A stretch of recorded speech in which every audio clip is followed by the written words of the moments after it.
En una vitrina iluminada por una luz que parece venir de otro tiempo, hay un prisma de arcilla.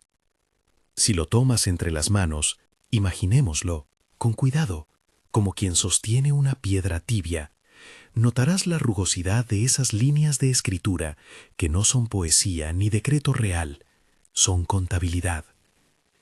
El trazo es el de un escriba que anota con la misma frialdad con la que alguien hoy mete cifras en una hoja de cálculo. Y sin embargo, lo que ese escriba puso en esa tableta no se parece a ningún inventario conocido. Allí figuran reinos que duran cifras que se escapan de nuestra biografía, nombres que suenan como cargos y tiempos que, si los leemos de forma literal, hacen envejecer a cualquier cronología humana en cuestión de horas. Ese objeto tiene nombre, Weld Blundell Prism. Lo conocemos porque ha sobrevivido al barro, a las ruinas, a los saqueos, porque la arcilla conserva como una película lo que se quiso registrar para la posteridad. En su superficie, la lista de reyes sumerios arranca con Alulim, con una serie de nombres en una línea que parece más un inventario de divinidades tareas que una genealogía humana. Y junto a esos nombres, cifras expresadas en una unidad que necesita explicación, el sar, la medida sexagesimal que equivale a 3600. No es un tiempo abstracto, es la manera en que los sumerios contaban grandes ciclos. Pero cuando esa unidad se multiplica por otros números y de pronto te encuentras con reinados que suman decenas de miles de años, tu primer impulso es dudar. ¿Se equivocó el escriba? ¿Hay aquí un mito que se quiere disimular bajo la forma de una crónica? El prisma insiste con su tono administrativo. No hay florituras poéticas, no hay invocaciones dramáticas. Es una lista, nombres, cifras, una continuidad que salta tras el gran evento del diluvio. Antes de la inundación, los reinados son gigantescos. Después, vuelven a cifras que nos resultan reconocibles. El mismo grafismo, la misma voz del registro, documenta esa ruptura como si reportara un cambio en el reglamento interno de un vasto sistema de gobierno. Y es en esa ruptura donde nace la pregunta que nos trajo hasta aquí, la que quiero susurrarte a medianoche. ¿Y si la humanidad, por su crecimiento y su ruido, hizo que un orden anterior fuera inviable? ¿Y si esa inviabilidad provocó la retirada, la caída o la transformación de lo que llamamos Anunnaki?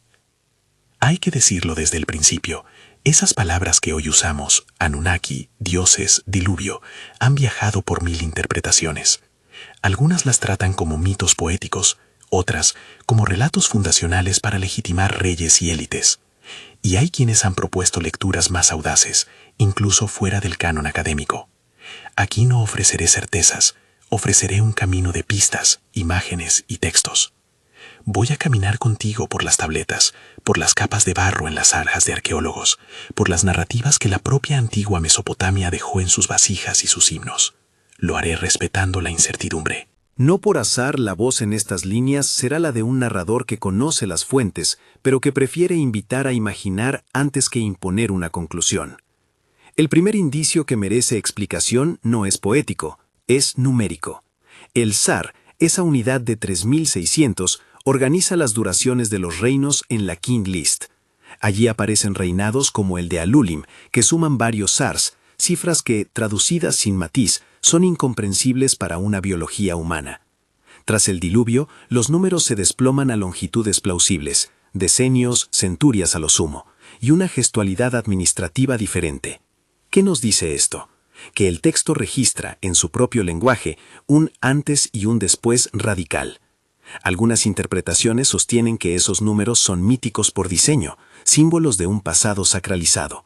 Otras sostienen que son testimonios de una memoria administrativa anterior a la humanización del poder.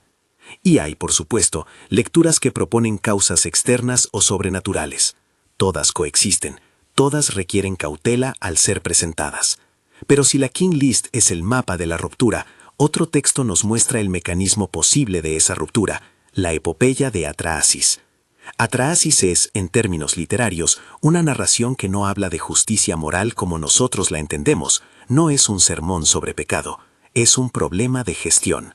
En él, los dioses crean a los humanos para un fin claro: trabajar, llevar carga, sostener templos y el aparato que hace funcionar el cosmos. La mano de obra, según el poema, fue hecha para descargar a los dioses de labores menores, para ocuparse de la tierra, de los canales, del sudor bajo el sol.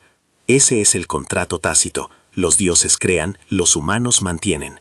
Conforme la humanidad multiplica su descendencia, algo ocurre, se vuelve ruidosa. La palabra que usa el texto es rigmo. Rigmo no es un insulto teológico, es ruido, estrépito, una molestia. Imagina ciudades cuya frecuencia cotidiana o actividad incesante altera la paz de la residencia divina. En Atrahasis no existe una queja moral sobre la desobediencia humana, existe un problema de convivencia logística. En Lil, uno de los grandes dioses administrativos del panteón, se queja porque el ruido perturba su descanso. La solución, en la lógica del mito, es directa. Si el problema es la multiplicación humana, hay que reducirla. Las medidas que se describen en Atrahasis son exactamente aquellas que en términos modernos podríamos llamar políticas de control poblacional. Primero vienen las plagas, pestes que menguan el número humano. Cuando esas fallan porque los humanos se adaptan o porque otros dioses muestran compasión, se intentan otras calamidades, hambrunas, sequías, eclipses de fertilidad que afectan la reproducción. Y finalmente, cuando las herramientas anteriores resultan insuficientes, se recurre al más drástico de los reinicios, el diluvio. No es un castigo moral único, es un reset administrativo. El agua borra las cuentas, como quien recalcula un presupuesto desde cero.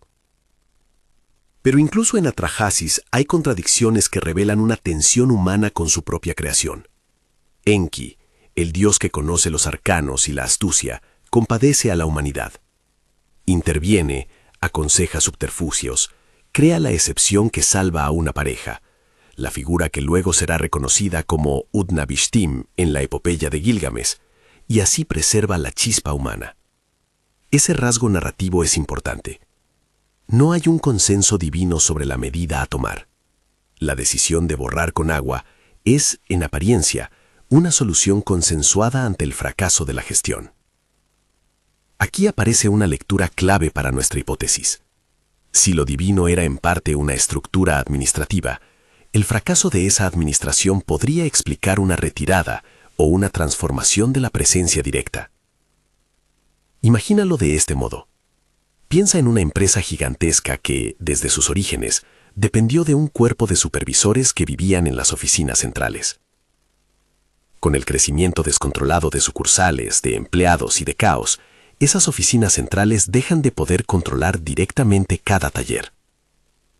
La respuesta puede ser centralizar la gestión, o bien delegarla, o, en casos extremos, hacer una reestructuración brutal, despedir, fusionar, reescribir las normas.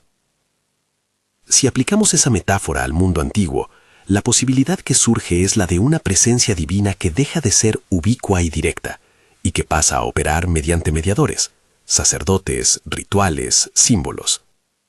La autoridad no desaparece. Se torna más institucional, más ritualizada, menos literal. En otras palabras, la divinidad se burocratiza. Mientras pensamos esto, volvamos por un instante al prisma en la vitrina. Observa las cifras que caen tras el diluvio. No es que la historia proyecte una edad de oro literal, es que las reglas del juego cambian. Antes, reinados imposibles. Después, reinados verificables que hablan de reyes humanos que reclaman autoridad con actos tangibles. La construcción de murallas, de canales, de palacios. Donde antes el verbo decía «el Dios mandó», ahora la inscripción se permite decir «yo, el rey, mandé a construir». Esta es la transformación institucional de la que hablaba. Una delegación de lo divino hacia lo humano, o al menos una reinterpretación de la legitimidad.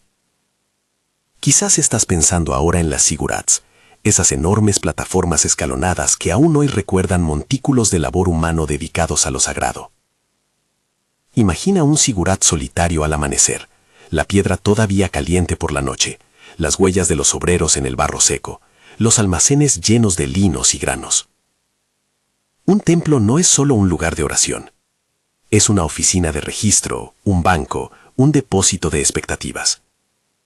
En algunos momentos de la historia mesopotámica, el templo monopolizaba la burocracia, el racionamiento, la redistribución, hasta el reclutamiento de mano de obra. Cuando esas instituciones transforman su lenguaje, Cuando pasa de el Dios lo ordenó a el palacio lo decretó, lo que cambia es la experiencia cotidiana de la autoridad. Las voces trascendentes se convierten en interlocutoras mediadas por un clérigo, una tablilla, un sello. No quiero que esto suene a declive moral. No estoy proponiendo que la humanización del poder sea inherentemente peor. Es una transformación, y las consecuencias son ambiguas. Por un lado hay una ganancia, la posibilidad de que un rey humano firme la construcción de canales, que se le reconozca como autor tangible de logros concretos. Por otro lado hay una pérdida, el acceso directo a lo que se percibía como revelación o guía divina se cierra gradualmente. En varios textos antiguos aparece esta sensación de puerta que se cierra. El derecho de ciertos hombres a comunicarse con lo divino va perdiendo su evidencia. Gilgamesh no halla la inmortalidad. En Meduranki, en los relatos que lo describen, aparece como una figura de acceso privilegiado a los secretos divinos, una categoría que luego deja de existir de forma evidente. La percepción es la de un cielo que deja de bajar. Antes de seguir, una pausa breve, como quien baja un volumen para no despertar a los que duermen.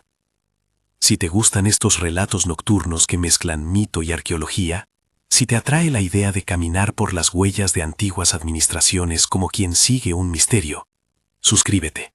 No más que eso. Volvamos al barro. La epopeya de Atrahasis nos obliga a repensar el diluvio como una respuesta funcional. Pero la arqueología, cuando la miramos sin prisas, añade otra capa. En ciertos estratos de sedimentos de la región aluvional, los arqueólogos detectan capas de inundación que no son uniformes en toda la región, ni igual de intensas en todos los sitios. Hay evidencias de episodios catastróficos de agua en momentos distintos, superpuestos a realidades locales.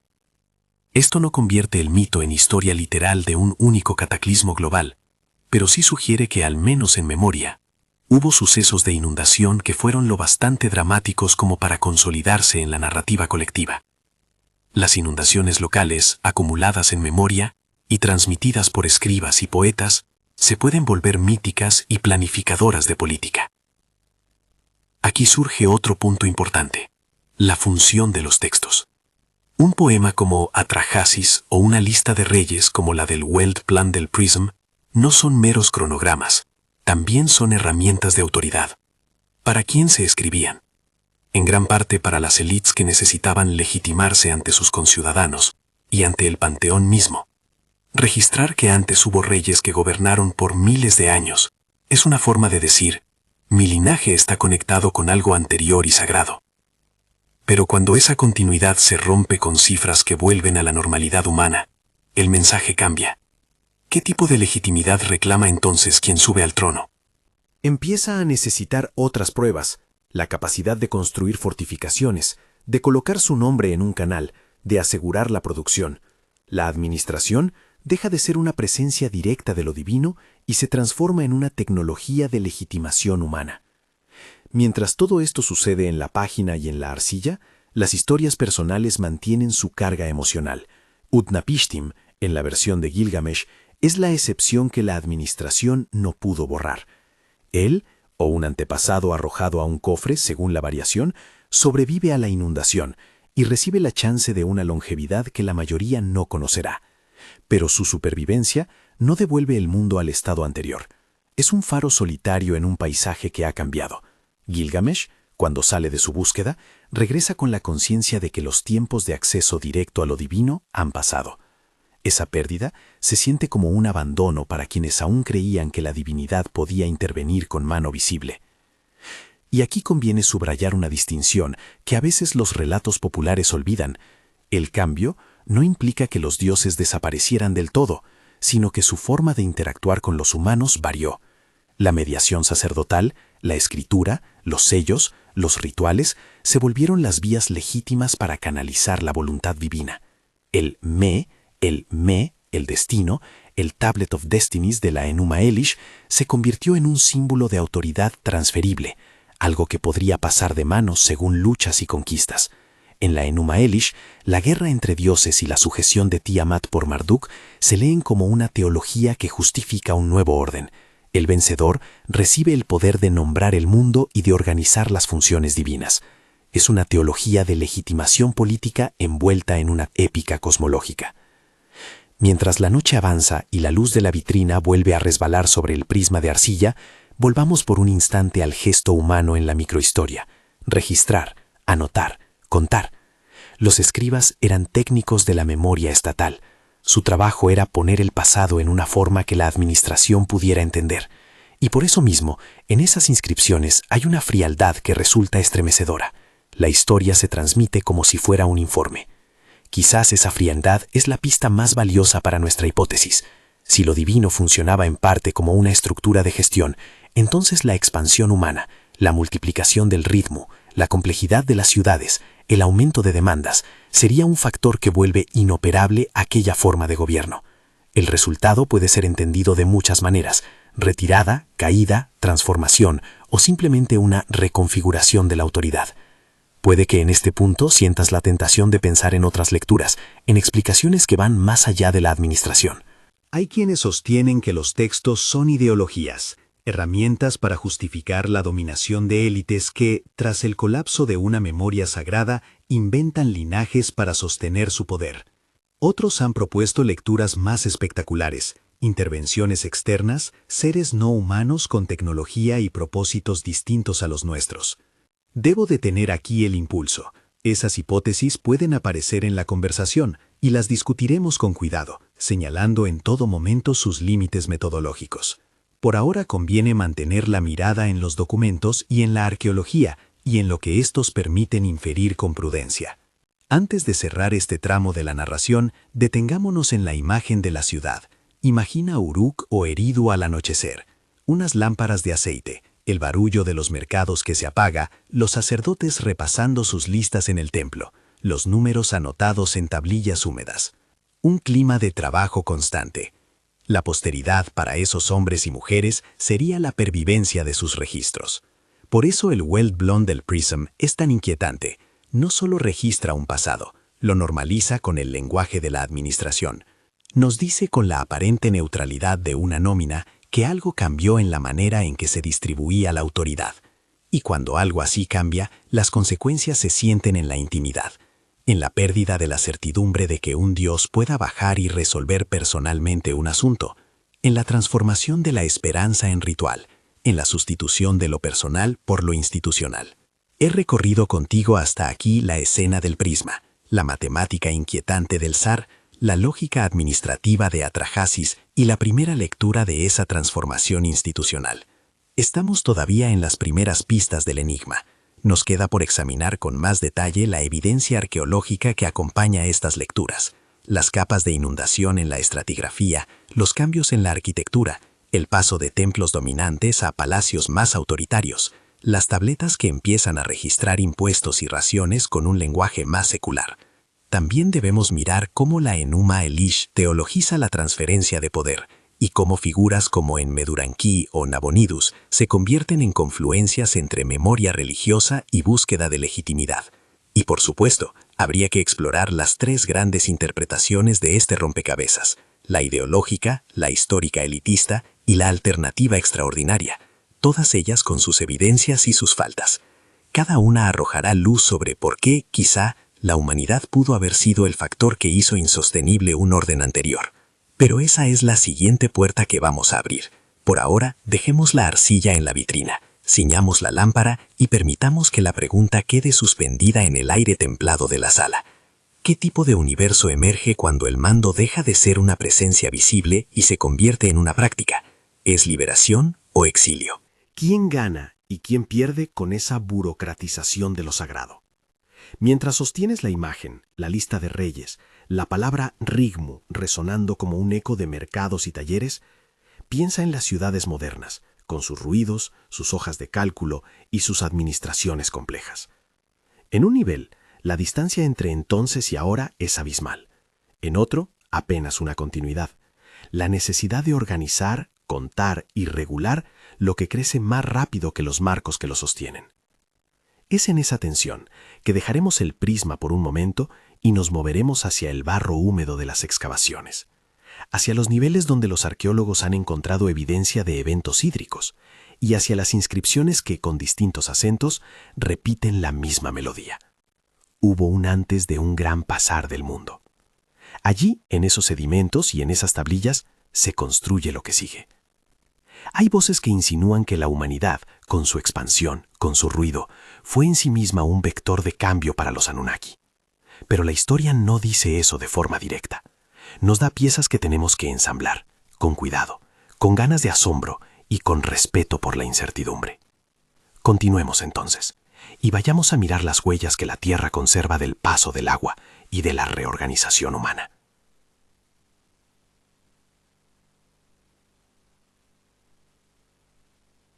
Allí, en esos sedimentos y en esas tablillas, hay una inscripción más modesta pero igual de elocuente.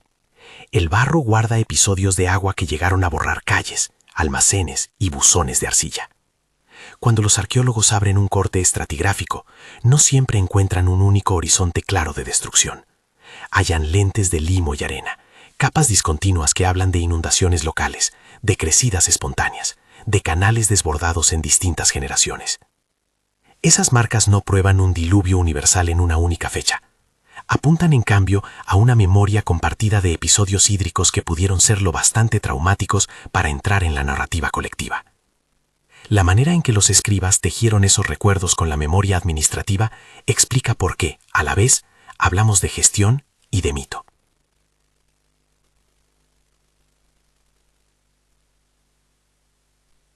Si observas la estratigrafía con calma, notas además otro movimiento paralelo. La arquitectura cambia. Las primeras ciudades se construyeron alrededor de plataformas sagradas y recintos templarios. Los zigurats levantan su masa como montículos de trabajo humano y devoción. Esas estructuras no eran solo lugares de adoración. Eran centros económicos, depósitos, oficinas donde se registraban raciones y contratos. Con el tiempo, sin embargo, algunas escenas urbanas evolucionan hacia complejos palaciegos, en los que el lenguaje de la autoridad se afirma en piedras dedicadas por reyes con nombres individuales. Donde antes la tablilla podía leer «Así lo mandó el Dios», aparece un sello que proclama «Yo, el rey X, hice esta obra». No es una línea nítida ni uniforme, pero el patrón surge, una transferencia gradual del verbo público desde la formulación teológica hacia la firma humana.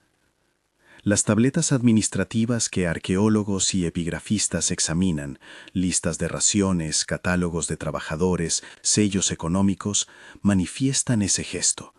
Su tono es práctico, sus fórmulas legales y contables se vuelven herramientas de gobierno. Las mismas casas de arcilla que custodian ofrendas contienen también contratos de trabajo y nóminas. El templo conserva grano y registros de redistribución. El palacio escribe su nombre en linteles y ensalza hazañas. Esa transformación, aparentemente técnica, es también ontológica. Cambia quién se presenta como origen del orden. Y cuando la legitimidad cambia de canal, de la voz del santuario a la voz del palacio, la relación humana con lo sagrado se reordena. Es en esa sutileza donde podemos ver una posible vía por la cual la presencia directa de lo divino se hace menos evidente. Otra fuente que ilumina esta transición es la propia transmisión textual.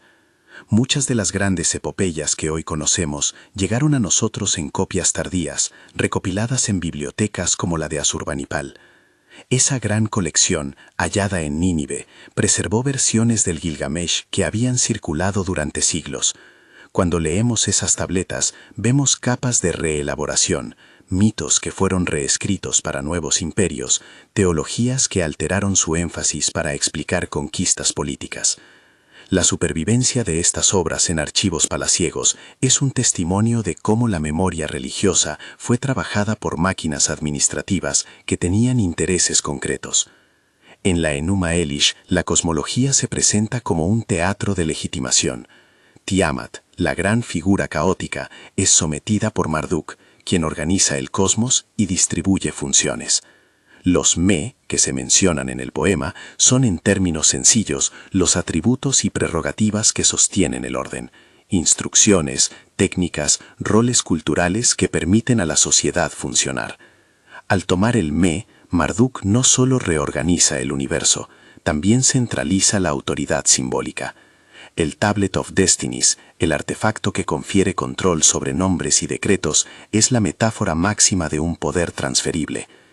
Leído en clave política, el poema no es solo una batalla legendaria, es una narración que legitima la preeminencia de una ciudad y de su dios, y por extensión, de su élite política. Esa idea de transferencia de poder como objeto palpable aparece en otros episodios mitológicos.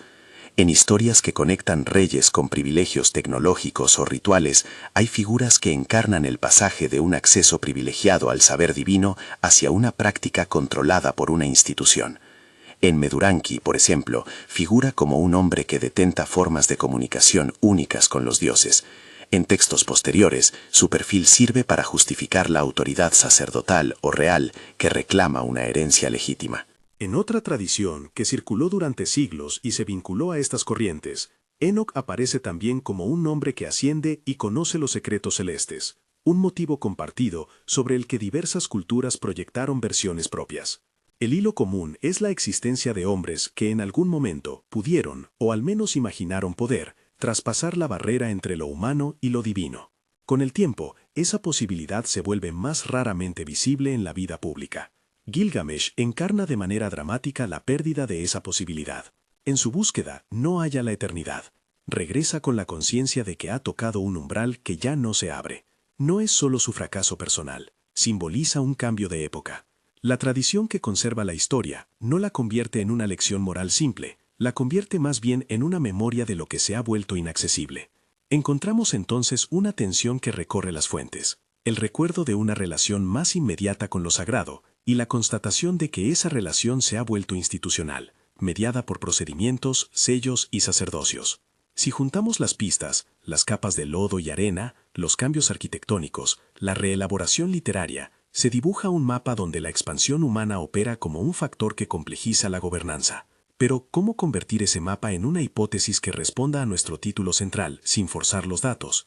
Aquí conviene detenerse y, con prudencia, enunciar 3 lecturas que han tratado de explicar el rompecabezas, señalando siempre sus fortalezas y sus límites. La primera lectura, que podemos llamar interpretación A, entiende estos textos como mitología ideológica. Según esta visión, los números colosales y las edades prodigiosas son símbolos deliberados, estrategias retóricas para sacralizar el pasado.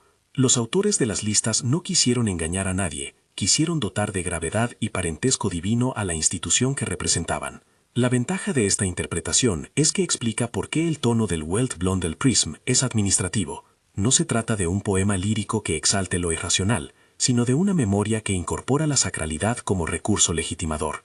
También aclara por qué la literatura posterior reescribe y adapta mitos, las élites los usan para sus fines.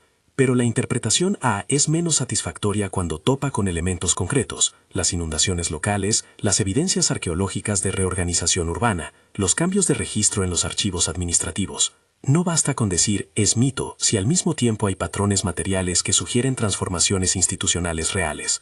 En otras palabras, A explica la forma discursiva del pasado, pero puede quedarse corta al intentar dar cuenta de la dinámica social que generó ese discurso. La segunda lectura, interpretación B, propone una explicación más histórica y menos simbólica. Piensa en términos de élites humanas que frente a una crisis de legitimidad inventaron linajes fundacionales y reinterpretaron memorias para consolidar su poder. Bajo esta mirada, los reyes posteriores mitificaron a sus ancestros y a las instituciones que los precedieron para justificar su dominio. La figura de dioses que gobernaban directamente es entonces una herramienta retórica para anclar la autoridad de quienes llegaron después. B es potente porque conecta la evidencia textual con procesos sociopolíticos detectables en la arqueología, la emergencia del palacio, la burocracia contable, la necesidad de legitimar la centralización. Sin embargo, B tampoco lo resuelve todo. Si la invención elitista explica el propósito de ciertas narrativas, deja preguntas abiertas sobre el porqué de la ruptura reportada por el propio registro. ¿Por qué, si todo había sido una construcción retórica, habría una insistencia tan persistente en la memoria del diluvio y en la representación de un antes y un después? ¿Por qué instrumentos administrativos tan diferentes aparecen superpuestos en los mismos archivos? B es eficaz para leer el relato como herramienta de poder, pero no explica con completo la persistencia y consistencia de las marcas materiales que sugieren cambios reales en la vida cotidiana. La tercera lectura, interpretación C, es la más controvertida y la que exige mayor cautela. Propone que los relatos conservan memorias de encuentros con agentes no humanos, que ciertas funciones técnicas o presencias externas sustentaron una forma de orden que, al desaparecer, dio lugar a la sensación de caída de los Anunnaki. Esta lectura incluye variantes que van desde interpretaciones metafóricas hasta lecturas radicales que hablan de contactos con seres de otro origen. Es la hipótesis que más alimenta la imaginación popular y que ha sido difundida en diversas versiones contemporáneas. Aquí es imprescindible marcar límites claros. La academia mayoritaria no respalda la versión de intervenciones extraterrestres como explicación factual de los textos mesopotámicos. Figuras como Zacarías Sitchin popularizaron relatos alternativos que atrajeron la atención pública, pero esos trabajos no cumplen con los criterios filológicos, arqueológicos ni contextuales exigidos por la disciplina. La pregunta C, sin embargo, no puede descartarse como mera fantasía sociológica. Existe como posibilidad interpretativa que ayuda a mostrar por qué la narrativa antigua puede leerse, por algunos, como registro de presencias extraordinarias. Su fuerza es explicar la persistencia de números y precisión técnica que para algunos parecen desproporcionadas. Su debilidad es que no ofrece una metodología fiable para diferenciar mito de hecho, y se apoya con frecuencia en traducciones problemáticas o lecturas fuera de contexto. En resumen, C tiene poder evocador, pero falla en consistencia probatoria. Al comparar A, B y C, se revela algo instructivo. Cada lectura ilumina piezas distintas del rompecabezas, pero ninguna, por sí sola, agota la complejidad. A nos recuerda que la forma del texto es performativa. B nos devuelve a las luchas concretas por legitimidad. C nos recuerda la fuerza de lo inexplicado en el imaginario humano. Juntas, construyen una apuesta metodológica prudente. La evidencia sugiere movimientos institucionales reales. Hubo episodios ambientales que se integraron en la memoria colectiva, y hubo narrativas empleadas para justificar, legitimar y explicar esos movimientos. Si entonces queremos sostener la pregunta del título, ¿y si la humanidad provocó la caída de los Anunnaki? Quizá la respuesta más honesta es una que combine. La expansión humana, con su ruido, su densidad y sus demandas, pudo haber hecho difícil mantener la vieja forma de presencia divina. La solución no fue una retirada dramática de un día para otro, sino una compleja reconfiguración de la autoridad. Imagina otra vez la gran oficina central que ya mencionamos, supervisores que comienzan a delegar, sellos que pasan de manos, rituales que se estandarizan. En términos prácticos, la retirada de lo divino puede equivaler a la sustitución de intervenciones directas por procedimientos administrativos y por expertos humanos. Si los dioses eran, al menos en parte, una función que organizaba recursos, su caída puede entenderse como la obsolescencia de un modo de operar ante una realidad en crecimiento. La presencia divina no desaparece del todo, los textos tardíos, las inscripciones y las plegarias lo muestran, pero su cara pública se hace más institucional, menos manifiesta. Para algunos eso será liberación, la humanidad gana agencia, para otros será pérdida. La fuente directa de certeza y sentido se vuelve más distante. Emerge aquí un matiz crucial. La narrativa del cierre del cielo no es únicamente nostalgia religiosa, es también un documento político. Cuando en Meduranki o figuras similares son elevadas como ejemplos de acceso privilegiado, lo que se celebra no es solo una capacidad extrahumana, sino una configuración social en la que ciertos hombres ejercían un papel central. A medida que esa configuración cambió, hubo ganadores y perdedores. La burocratización del sagrado permitió a reyes y funcionarios controlar más eficazmente la redistribución y la planificación, pero también encerró la posibilidad de una relación inmediata con lo divino en procedimientos que pocos dominaban. Se creó una nueva clase de mediadores. Y la tensión de esa mediación se hace palpable en el último gran eco histórico que mencionaba el prisma en la vitrina, Nabonidos.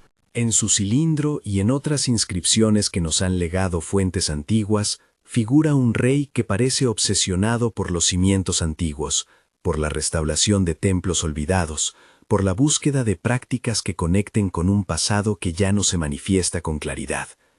Nabonidus, rey de un tiempo tardío, dejó constancia de su interés por recuperar antiguas devociones y por restituir cultos que, a los ojos de sus contemporáneos, podían reforzar una legitimidad erosionada.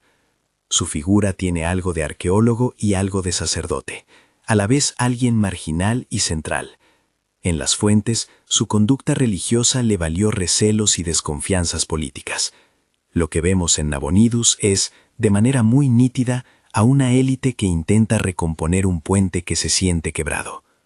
Piensa por un instante en la imagen de ese monarca caminando entre ruinas, la lámpara vacilante, las inscripciones borroneadas por las lluvias, los sellos dispersos sobre mesas antiguas. Con sus manos quizás tocó un prisma parecido al que hoy ves en la vitrina. No buscaba simplemente restaurar monumentos, buscaba reactivar centros de poder cuyo acceso ya no se presentaba como antes. Esa búsqueda es la expresión histórica de una pregunta muy antigua. ¿Qué hacer cuando la fuente originaria de la autoridad se vuelve opaca? La respuesta de Nabonidus fue volver a las formas, a las prácticas, a los templos, reconstruir los cimientos visibles cuando los cimientos trascendentales parecían haberse escondido. Aquí podemos sostener un clímax simbólico. Si la humanidad aceleró su propia complejidad y con ello generó condiciones en las cuales la presencia divina directa dejó de ser practicable, Nabonidus representa a quien quiso devolver ese acceso. Su fracaso o su desconsideración histórica ilustran la dificultad de la empresa.